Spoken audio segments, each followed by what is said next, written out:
ចាំបានទេកាលយើងនៅវិទ្យាល័យឯកសន្តានសាមញ្ញដើរក្បែរគ្នា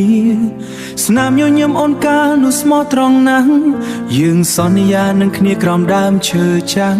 បងសន្យាថាមើលថែអូនរហូតដល់ពេលអូនត្រូវទៅមហាវិទ្យាល័យពិភពលោកថ្មីធ្វើឲ្យអូនប្លែកភ្នែកឡានទំនើបនឹងរបស់ថ្លៃថ្លៃជុំវិញខ្លួនអូនចាប់ដើមខ្មាស់គេដែលមានបងអ្នកកំដរម្នាក់នេះមានត្រឹមតែចិត្តស្មងមិត្តភ័ក្តិថ្មីនាំអូនឲ្យភ្លេចរូបបងជីវិតស៊ីវិល័យបងគ្មានសមត្ថភាពផ្ដល់ឲ្យសុំទោសតែបងក្រ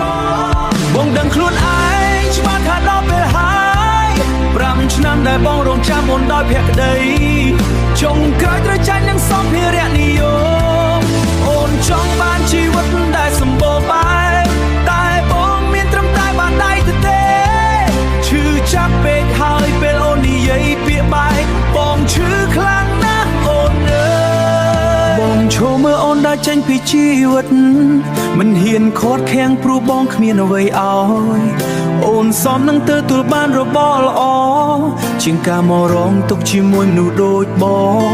ទឹកភ្នែកបងហូរមិនមែនដើម្បីឲ្យអូនអាណិតទឹកភ្នែកបងហូរមិនមែនដើម្បីឲ្យអូនអាណិត5ឆ្នាំដែលបងរងចាំអូនដោយភក្តីចុងក្រោយត្រូវចាញ់នឹងសម្ភារៈនិយមអូនចង់បានជីវិតដែលសម្បូរបែបតែបងមានត្រឹមតែបាតដៃទៅទេឈឺចាប់ពេកហើយពេលអូននិយាយពាក្យបែកបងឈឺខ្លាំងណាស់អូនអើយហើយអ្វីក្តីស្រឡាញ់មិនឈ្នះប្រាក់កាលបងខំថែអូនតាំងពីយើងគ្មានអ្វីទាំងអស់ស្រែកស៊ូមេឃថាដល់ខុសត្រង់មកមិនមានដូចគេឈឺចាំណា